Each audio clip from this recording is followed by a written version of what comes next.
नमस्कार दोस्तों, स्वागत है आपका आज की हमारी इस NCERT हिंदी की क्लास में। तो आज की क्लास में हम लोग अभिव्यक्ति और माध्यम बुक का चौथा अध्याय पढ़ेंगे। ठीक है, और ये जो क्लास है आने वाले एस्टेट PhD हिंदी के लिए और HPSC PhD Hindi subjective exam के लिए काफ़ी हेल्पफुल रहने वाली है, क्योंकि दोनों में ही आपको पढ़नी है 11वीं 12वीं की NCERT, और ये जो बुक है 11वीं 12वीं में लगी हुई है। ठीक है, इसके अलावा आप टेलीग्राम चैनल के साथ जुड़ सकते हैं, लिंक आपको डिस्क्रिप्शन में मिल जाएगा, क्योंकि एग्ज़ाम के टाइम अगर कोई PDF शेयर करने वाली होगी तो आपको वहाँ पर मिल जाएगी। शुरू करते हैं फिर आज की क्लास। तो सबसे पहले ऊपर ही इस अध्याय के जो कथन दिया हुआ है वो ज़रूर देखना है। हर अध्याय में एक लिखा होता है कथन, उसको पढ़ना भी ज़रूरी है और समझना भी ज़रूरी है, याद रखना भी ज़रूरी है। समाचार पत्रों में बड़ी शक्ति है, ठीक वैसी ही जैसी कि पानी के ज़बरदस्त प्रभाव में होती है। ठीक है, इसे खुला छोड़ देंगे तो गांव के गांव बहा देगा। उसी तरह निरंकुश कलम समाज के लिए विनाश का कारण बन सकती है, लेकिन अंकुश भीतर का होना चाहिए। बाहर का अंकुश तो और भी जहरीला होता है। तो ये चीज़ किसके बारे में किसने कही है? ठीक है, तो महात्मा गांधी जी कहते हैं कि समाचार पत्रों में बहुत शक्ति है। कैसी शक्ति है? एक ज़बरदस्त पानी के प्रवाह जैसी शक्ति है। ठीक है, तो ऐसे भी प्रश्न पूछा जा सकता है, तो इस कथन को ध्यान में रखना है। आज के अध्याय का जो नाम है वो है पत्रकारीय लेखन के विभिन्न रूप और लेखन प्रक्रिया। पत्रकारीय लेखन के विभिन्न रूप और लेखन प्रक्रिया। तो कैसे कैसे पत्रकारीय जो लेखन होता है उसको देखना है। उसमें क्या क्या ऑब्जेक्टिव बनने वाले प्रश्न आएंगे एस्टेट के लिए, और सब्जेक्टिव में तो आपको समझते जाना है ताकि आप अपने हिसाब से एक प्रश्न को लिख पाएँ 300 शब्दों में। ठीक है, टुकड़ों में भी मिल सकता है, लेकिन आपको पता होगा तो आप उसी तरीके से क्वेश्चन को डील करेंगे। तो सबसे पहले पत्रकारी लेखन क्या होता है ये इसमें दिया हुआ है। समाचार कैसे लिखा जाता है, इम्पोर्टेंट है। समाचार लेखन और शैककार, शैककार बहुत ही महत्वपूर्ण है। फीचर क्या है, फीचर कैसे लिखें, विशेष रिपोर्ट, विचारपरक लेखन, लेख टिप्पणियाँ, तो सारी चीज़ें इसमें पढ़ने को मिलेंगी। एक अच्छा पत्रकार या लेखक बनने के लिए विभिन्न जनसंचार माध्यमों में लिखने की अलग अलग शैलियों से परिचित होना जरूरी है। ठीक है, अखबारों या पत्रिकाओं में समाचार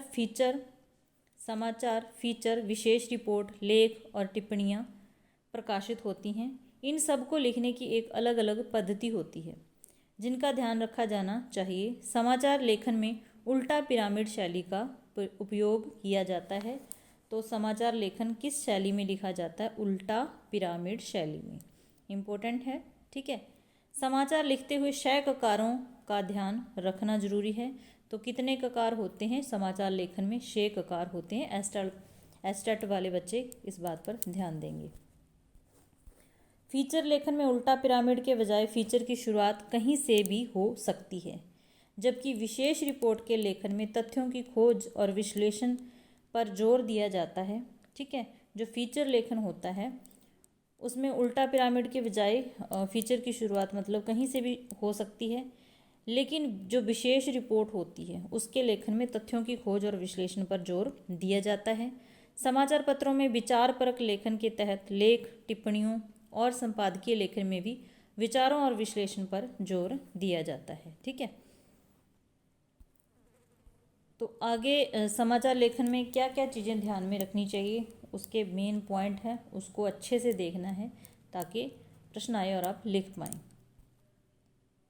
आमतौर पर हम नए लेखक के अखबारों में लिखने और छपने की इच्छा होती है। आमतौर पर हर नए लेखक की अखबारों में लिखने और छपने की इच्छा होती है। जो भी कुछ लिखना शुरू करता है तो उसे ऐसा होता है कि मैंने जो भी कुछ लिखा है उसे अखबार में एक बार छप जाए, लोग पढ़ें, मेरे को पता चले, लोग देखें कि कैसा लिखा है, कैसे नहीं लिखा। तो मतलब एक इच्छा होती है कि अखबार में छपवाएं अपना लिखा हुआ।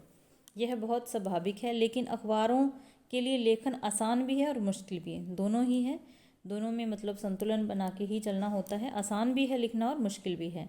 आसान इसलिए कि अगर आप पत्रकारी लेखन के विभिन्न रूपों और उनकी लेखन प्रक्रिया की बारीकियों से परिचित हैं तो अखबार के लिए लिखना बहुत सहज और आसान है। मतलब अगर आप कोई काम शुरू करते हैं, आपको काम करना आता है, आपने सीख रखा है कैसे इसमें क्या क्या चीज़ें कैसे प्रयोग की जाती हैं, ठीक है, तो आपको वो काम है जो आसान लगेगा। लेकिन अगर उसके बारे में आप जानते ही नहीं हैं तो आपको वो काम मुश्किल लगेगा, उसको सीखना पड़ेगा, सारी चीज़ें उसके बारे में जाननी पड़ेंगी। जैसे कि मान लीजिए आपने रोटी बनानी है, आपको पता ही नहीं कि पहले आटे को गूंदा जाता है, फिर इसके मतलब उसका पेड़ा बनाया जाता है, फिर उसकी रोटी बनती है, तो आप कैसे बना पाएंगे। इसी तरीके से अगर तो आपको पता है कि अखबार में लिखा जाता है, कैसे लिखा जाता है, क्या क्या चीज़ों का ध्यान रखना पड़ता है, तो बड़ा आसान सा कार्य लगता है। लेकिन अगर कुछ पता नहीं इसके बारे में तो ये काम बहुत मुश्किल और जटिल लगने लगता है, ठीक है। लेकिन अगर आप पत्रकारीय लेखन की प्रक्रिया और उसके तौर तरीकों से वाकिफ़ न हो तो आसान दिखने वाला लेखन खासा मुश्किल और पसीना छुड़ाने वाला साबित हो सकता है। फिर आगे जो सावधानियां दे रखी हैं, अच्छे लेखन के लिए ध्यान रखने योग्य बातें हैं, ये इंपॉर्टेंट है, इसको देख लेनी है, ठीक है। छोटे वाक्य लिखें, जटिल वाक्य की तुलना में सरल वाक्य संरचना को वरीयता दें। वाक्य छोटे छोटे होने चाहिए, बहुत कठिन नहीं होने चाहिए। वाक्य ऐसे हों ताकि पाठक को बहुत जल्दी से समझ आ जाए कि इसमें लिखा क्या है और लिखना क्या चाहा जा रहा है, ठीक है। क्योंकि जो समाचार पत्र होता है उसको एक विद्वान से लेके एक साधारण जनता तक, एक साधारण आदमी तक, किसान, मजदूर, गरीब, अमीर सब पढ़ते हैं, तो ऐसा होना चाहिए ताकि सबकी समझ में आ जाए। आम बोलचाल की भाषा और शब्दों का इस्तेमाल हो, गैर जरूरी शब्दों के इस्तेमाल से बचें। मतलब कि ऐसे ही बात को उलझाना नहीं, जिन शब्दों का वहाँ पर ज़रूरत ही नहीं है उसका प्रयोग करने से बचना चाहिए। शब्दों को उनके वास्तविक अर्थ समझकर ही प्रयोग करें। मतलब ऐसा नहीं है कि कोई भी शब्द आपने लिख दिया उसका जबकि हमें वास्तविक अर्थ ही ना पता है कि इसका मतलब क्या निकलता है, तो ऐसा भी नहीं होना चाहिए। अच्छा लिखने के लिए अच्छा पढ़ना भी बहुत ज़रूरी है। जाने माने लेखकों की रचनाएं ध्यान से पढ़िए, ठीक है। तो कोई भी कार्य है, मान लीजिए कोई भी कार्य हम करते हैं तो उससे जुड़े पहले उस कार्य का हमें कार्य को देखना जरूर चाहिए कि कैसे कैसे। कोई भी लेखक है, कोई कवि है, कवि बनने से पहले, लेखक बनने से पहले बहुत लोगों का लिखा पढ़ता है। हमने जैसा जाना है, सुना है, पढ़ा है, हम भी तो ऐसे ही हैं। चाहे हम हिंदी के विद्यार्थी हैं, अभ्यर्थी हैं, तो हम क्या कर रहे हैं, अब लोगों का लिखा पढ़ रहे हैं। आगे जो भी लोग एस्टेट मतलब नेट क्वालिफाई करके पीएचडी वगैरह करते हैं, तो पहले लेखकों को, कवियों को पढ़ते हैं, फिर उनमें ऐसी मतलब एक कला उत्पन्न होती है, खुद लिखना शुरू कर देते हैं बहुत सारे, ठीक है। तो इसके लिए क्या है कि लिखने के साथ साथ पढ़ना भी ज़रूरी है। लेखन में विविधता लाने के लिए छोटे वाक्यों के साथ साथ कुछ मध्यम आकार के और कुछ बड़े वाक्यों का प्रयोग कर सकते हैं।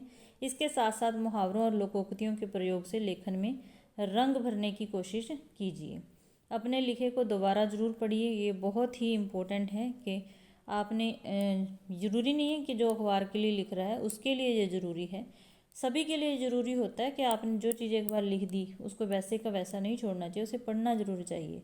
चाहे हम लोग एग्ज़ाम दे रहे हैं, चाहे ऑब्जेक्टिव है, चाहे सब्जेक्टिव है, एक बार पीछे मुड़ के देखना ज़रूरी है कि हमने क्या लिखा है, क्या हम कर क्या रहे हैं।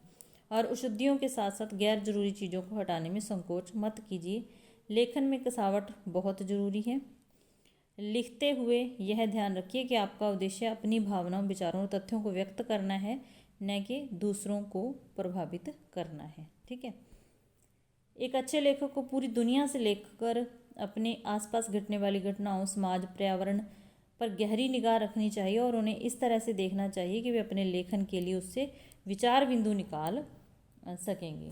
कहते हैं ना कि कभी तो कहीं भी कैसे भी कविता बना लेते हैं तो उसकी नज़र ही ऐसी हो जाती है कि हर चीज़ को उस नज़रिए से देखते हैं कि हाँ उसमें से कुछ ना कुछ निकले और जिसको वो अपनी कलम के द्वारा उतार दे। एक अच्छे लेखक में तथ्यों को जुटाने और किसी विषय पर बारीकी से विचार करने का धैर्य भी होना जरूरी है। तो ये कुछ महत्वपूर्ण बातें थी जो एक लिखने वाले को ध्यान में रखनी चाहिए, ठीक है। अब देखते हैं कि पत्रकारीय लेखन है क्या, क्या है इसमें, क्या कुछ होता है। पत्रकारीय लेखन की दुनिया में आने की कोशिश करने वाले हर नए लेखक के लिए सबसे पहले यह समझना जरूरी है कि पत्रकारीय लेखन क्या है, समाज में उसकी भूमिका क्या है और वह अपनी इस भूमिका को कैसे पूरा करता है। दरअसल अखबार पाठकों को सूचना देने, अब अखबार के क्या क्या कार्य हैं तो ये भी ध्यान में रखने हैं। सबसे पहले क्या है, पाठकों को सूचना देता है, जागरूक करता है, शिक्षित करता है और उनका मनोरंजन करने का दायित्व निभाता है। कौन? एक अखबार। लोकतांत्रिक समाजों में वे एक पहरेदार हैं, ठीक है, मतलब सरकार की नीतियों पर पहरा रखते हैं, समझ लीजिए। शिक्षक हैं और जनमत निर्माता के तौर पर बहुत महत्वपूर्ण भूमिका अदा करते हैं। अपने पाठकों के लिए वे बाहरी दुनिया में खुलने वाली ऐसी खिड़की है जिसके जरिए असंख्य पाठक हर रोज सुबह देश दुनिया और अपने आसपास की घटनाओं, समस्याओं, मुद्दों और विचारों से अवगत होते हैं एक अखबार के द्वारा। अखबार या अन्य समाचार माध्यमों में काम करने वाले पत्रकार अपने पाठकों, दर्शकों और श्रोताओं तक सूचनाएं पहुंचाने के लिए लेखन के विभिन्न रूपों का इस्तेमाल करते हैं। इसे ही पत्रकारीय लेखन कहते हैं और इसके कई रूप हैं। तो यहाँ पर एक मेन चीज़ है, पत्रकार कितने प्रकार के होते हैं? पत्रकार 3 प्रकार के होते हैं। इम्पोर्टेंट क्वेश्चन है एस्टेट के लिए, ठीक है। तो कौन कौन से होते हैं? पूर्णकालिक, अंशकालिक और फ्रीलांसर यानी कि स्वतंत्र। तो 3 प्रकार के पत्रकार होते हैं, पूर्णकालिक, अंशकालिक और फ्रीलांसर यानी स्वतंत्र। पूर्णकालिक पत्रकार किसी समाचार संगठन में काम करने वाला नियमित वेतनभोगी कर्मचारी होता है, जबकि अंशकालिक वो होता है किसी समाचार संगठन के लिए निश्चित मानदेय पर काम करने वाला पत्रकार। लेकिन फ्रीलांसर पत्रकार का संबंध किसी खास अखबार से नहीं होता, बल्कि मतलब कोई भी उससे लिखवा सकता है कि हमारे अखबार के लिए लिख दो, ठीक है, पैसे देके, भुगतान के आधार पर, बल्कि वह भुगतान के आधार पर अलग अलग अखबारों के लिए लिखता है। ऐसे में यह समझना बहुत जरूरी है कि पत्रकारीय लेखन का स्वंद और दायरा समसामयिक और वास्तविक घटनाओं, समस्याओं और मुद्दों से है। हालांकि यह माना जाता है कि पत्रकारिता जल्दी में लिखा गया साहित्य है, लेकिन यह साहित्यिक और सृजनात्मक लेखन कविता, कहानी, उपन्यास आदि से इस मायने में अलग है कि इसका रिश्ता तथ्यों से है, न कि कल्पना से है। अगर कविता की बात करें, कहानी की बात करें, तो उसमें कल्पना का अंश आ जाता है, ठीक है। कल्पना अपनी मतलब कह सकते हैं कि अपनी व्यक्तिगत अनुभूति कह लीजिए, कल्पना कह लीजिए, उसमें उसका अंश मिलता है। लेकिन पत्रकार है जो, वो ऐसा नहीं कर सकता। दूसरे, पत्रकारीय लेखन साहित्यिक सृजनात्मक लेखन से इस मायने से में भी अलग है कि यह अनिवार्य रूप से तात्कालिकता और अपने पाठकों की रुचियों, जरूरतों को ध्यान में रखकर किया जाने वाला लेखन है। तो पत्रकार को किसका ध्यान रखना पड़ता है? अपने पाठकों की रुचियों, जरूरतों और जो तत्कालिक अनिवार्य तत्व है, जो चीज़ें हैं, मतलब उसका ध्यान उसको रखना पड़ता है। जबकि साहित्यिक रचनात्मक लेखन में लेखक को जो काफ़ी छूट होती है, तो उसे मतलब थोड़े बंधन कम होते हैं। अखबार और पत्रिका के लिए लिखने वाले लेखक और पत्रकार को यह हमेशा याद रखना चाहिए कि वह विशाल समुदाय के लिए लिख रहा है, जिसमें एक विश्वविद्यालय के कुलपति, सरीखे विद्वान से लेकर कम पढ़ा लिखा मजदूर और किसान सभी शामिल हैं। तो हम इसकी बात पहले भी कर चुके हैं कि एक जो समाचार होता है वो एक विद्वान से लेके एक बिल्कुल अनपढ़ कह सकते हैं, जो सिर्फ सुन सकता है, चाहे थोड़ा बहुत पढ़ा हो, उस तक जाता है। वो चाहे एक मजदूर हो सकता है, किसान हो सकता है, ठीक है, गरीब अमीर, तो सब में जाता है। तो उस तरीके से उसमें जो लिखा होना चाहिए कि सब लोग उसको समझ सकें। इसीलिए इसकी लेखन शैली, भाषा और गूढ़ से गूढ़ विषय की प्रस्तुति ऐसी सहज, सरल और रोचक होनी चाहिए कि आसानी से सबकी समझ में आ जाए। चाहे वो विद्वान है, विद्वान को तो चलो मान लीजिए क्या दिक्कत है समझने में, लेकिन जो कम पढ़ा लिखा है, एक किसान है, मजदूर है, तो उसके पढ़ने भी योग्य होनी चाहिए जो अखबार में भाषा लिखी हुई है। पत्रकारीय लेखन में अलंकारिक, संस्कृतनिष्ठ भाषा शैली की बजाय आम बोलचाल की भाषा का इस्तेमाल किया जाता है, ठीक है। पाठकों को ध्यान में रखकर ही अखबारों में सीधी, सरल, साफ सुथरी लेकिन प्रभावी भाषा के इस्तेमाल पर जोर दिया जाता है। शब्द सरल और आसानी से समझ में आने वाले होने चाहिए, वाक्य छोटे सहज होने चाहिए, जटिल और लंबे वाक्यों से बचना चाहिए। भाषा को प्रभावी बनाने के लिए गैर जरूरी विशेषणों, जार्गन्स, ऐसी शब्दावली जिससे बहुत कम पाठक परिचित हों, ठीक है, और क्लीशे, पिष्टोक्ति या दोहराव का प्रयोग नहीं करना चाहिए। इनके प्रयोग से भाषा क्या हो जाती है, बोझिल हो जाती है। तो क्या कुछ नहीं करना चाहिए एक पत्रकारीय भाषा में, ठीक है। अब समाचार कैसे लिखा जाता है, यहाँ आती है ककारों की बात। समाचार कैसे लिखा जाता है। पत्रकारीय लेखन का सबसे जाना पहचाना रूप समाचार लेखन है। आमतौर पर अखबारों में समाचार पूर्णकालिक और अंशकालिक पत्रकार लिखते हैं, जिन्हें संवाददाता या रिपोर्टर भी कहते हैं, ठीक है। लेकिन समाचार लिखे कैसे जाते हैं, क्या समाचार लेखन की कोई विशेष शैली होती है? इस प्रश्न का उत्तर जानने के लिए जरूरी है कि अपनी पसंद के किसी भी अखबार में छपने वाली खबरों को ध्यान से पढ़िए। क्या आपको ऐसा लगता है कि उसमें छपी अधिकांश खबरें एक खास शैली में लिखी गई हैं? आपने बिल्कुल ठीक पहचाना। अखबारों में प्रकाशित अधिकांश जो समाचार होते हैं उनकी एक खास शैली होती है, खास शैली में लिखे जाते हैं। इन समाचारों में किसी भी घटना, समस्या या विचार के सबसे महत्वपूर्ण तथ्य, सूचना या जानकारी को सबसे पहले पैराग्राफ में लिखा जाता है। मतलब सबसे जो जरूरी चीज़ है सबसे पहले पैराग्राफ में उसको लिखा जाता है। उसके बाद जो पैराग्राफ आता है उसमें कम महत्वपूर्ण सूचना या तथ्यों की जानकारी दी जाती है। यह प्रक्रिया तब तक जारी रहती है जब तक कि समाचार ख़त्म नहीं हो जाता।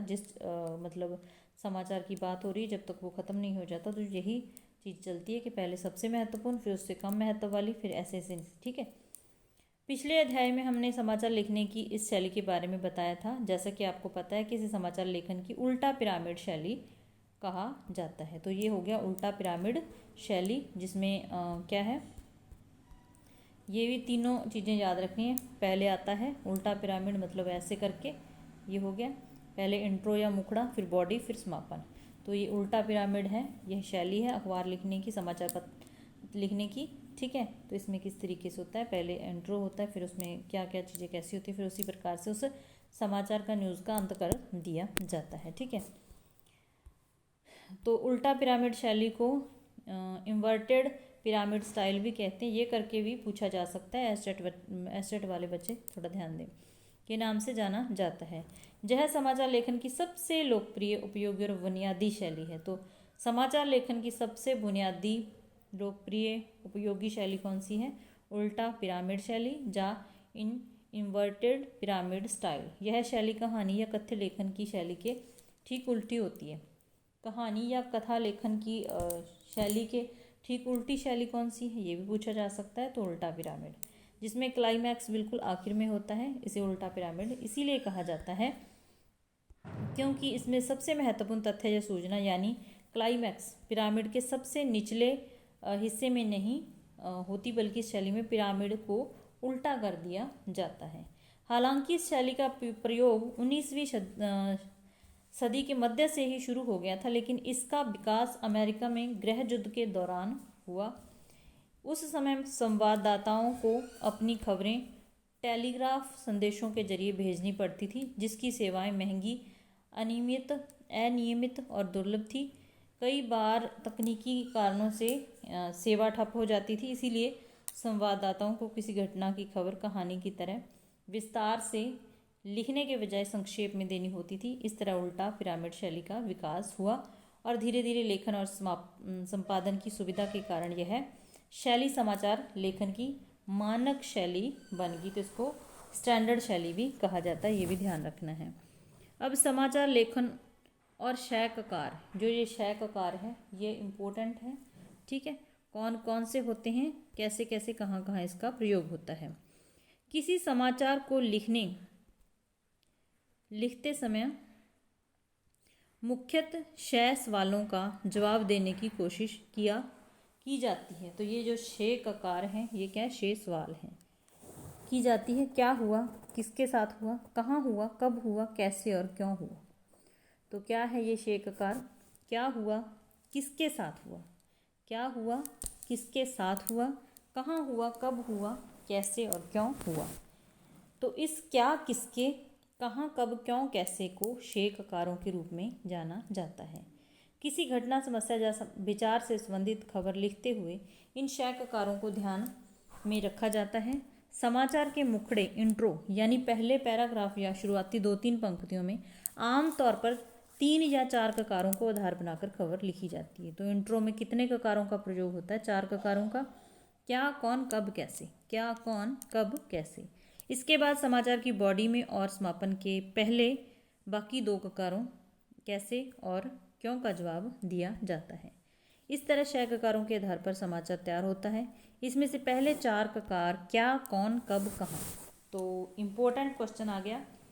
ठीक है, कहाँ सूचनात्मक और तथ्यों पर आधारित होते हैं। तो सूचनात्मक तथ्यों पर आधारित कौन कौन से ककार हैं या कौन सा ककार इसमें से सूचनात्मक तथ्यों पर आधारित नहीं है। तो क्या, कौन, कब, कहाँ, ये क्या है, सूचना देने वाले ककार हैं। क्या से भी हमें सूचना मिल रही है, कौन, कब, कहाँ। ठीक है, उसके बाद जबकि बाकी दो हैं जो ककार कैसे और क्यों, ये किसी चीज़ का वर्णन कर रहे हैं। तो ये क्या है, विवरणात्मक, व्याख्यात्मक और विश्लेषणात्मक पहलू पर जोर दिया जाता है इन ककारों के द्वारा। तो ये इनको विवरणात्मक, व्याख्यात्मक, विश्लेषणात्मक ककार भी कहा जा सकता है। कि कैसे हुआ, अगर कोई चीज़ हमसे पूछी है कि कैसे हुई ये घटना, तो घटना के बारे में बताया जाएगा कि ऐसे ऐसे ऐसे घटित हुई। क्यों हुई, तो कारण बताया जाएगा कि उसने उसको मार दिया, क्यों मारा, उसकी कारण बताया जाएगा, वजह बताई जाएगी।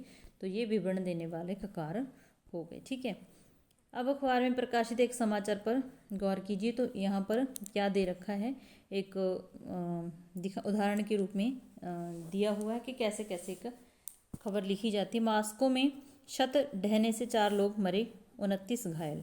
समाचार का इंट्रो, मास्को जब पहले क्या देना है, इंट्रो देना है। 23 फरवरी उत्तर पश्चिमी मास्को के वायोमांस्की बाजार में गुरुवार की शाम छत ढहने से 4 लोगों की मौत हो गई और 29 घायल हो गए। 100 से अधिक लोगों के अब भी मलबे में फंसे होने की आशंका है। घायलों को अस्पताल में भर्ती करा दिया गया है। तो एक खबर दे दी, एक समाचार मिल गया कि ऐसे ऐसे ये घटना हो गई है। फिर उसके बाद ये तो इंट्रो है, मतलब एक घटना से जानकारी रूबरू करा दिया कि ऐसे घटना हुई है। इंट्रो है, मुखड़ा है। अब बॉडी में पूरी चीज़ का ब्यौरा दिया जाता है। जैसे प्रत्यक्षदर्शियों, मतलब जो देखने वाले थे, के मुताबिक पहले तो वायुमांस्की भूमिगत बाजार की गुंबदनुमा विशालकाय छत ढही और उसके बाद छत को संभालने वाले खंभे एक एक कर गिरने लगे। तो प्रत्यक्षदर्शियों मतलब जो लोग देख रहे थे, स्रोत क्या है इस घटना का, स्रोत भी जरूरी होता है ना। तो क्या है कि जो लोग देख रहे हैं उन्होंने बताया है कि पहले क्या हुआ, बायोमास की भूमिगत बाजार की गुंबदनुमा विशालकाय छत ढही और उसके बाद छत को जो संभालने वाले खंभे थे एक एक कर गिरने लगे। शहर में मेयर ने इस दुर्घटना के पीछे किसी आतंकवादी संगठन का हाथ होने की बात से साफ इनकार किया है। प्रारंभिक जांच से पता चला है कि पिछले दिनों हुए भारी हिमपात की वजह से इस 30 साल पुरानी इमारत की छत ढही है। ठीक है, उसके बाद आपात मामलों के मंत्री सरगेई शोगो ने बताया कि मलबे के नीचे अभी कई लोग जिंदा हैं, वे रो रहे हैं, चिल्ला रहे हैं। तो इस तरीके से ये बताया गया है कि ये किस तरीके से मतलब एक समाचार लिखा जाता है। ठीक है, तो आज के लिए हम इतना ही देखते हैं। उपरोक्त समाचार में अब इस समाचार के बारे में बताया कि कैसे कैसे इसको बताया गया, लिखा गया, कैसे कारों का प्रयोग हुआ। तो आपने पढ़ना है तो बिल्कुल स्क्रीनशॉट लेके इसको पढ़ सकते हैं। ठीक है, लेकिन आपके लिए आज की क्लास में ककारों का पता चल गया, एक समाचार लिखा कैसे जाता है और लिखने के लिए क्या क्या चीज़ों को ध्यान में रखना है भाषा के तौर पे, मतलब कैसी भाषा होनी चाहिए, कैसी भाषा का प्रयोग करने से बचना चाहिए। तो ये सारी चीज़ें हैं, एक अच्छा क्वेश्चन बन सकता है पीजीटी सब्जेक्टिव एग्ज़ाम के लिए। तो अगर क्लास अच्छी लगी, जानकारी अच्छी लगी तो लाइक करना, चैनल पर नए हो तो चैनल को सब्सक्राइब कर लेना। मिलते हैं फिर ऐसे ही नेक्स्ट क्लास में। ठीक है, उसके बाद हम कुछ अन्य चीज़ें शुरू करेंगे ताकि एग्ज़ाम आपका बहुत अच्छा जाए। क्लास देखने के लिए धन्यवाद।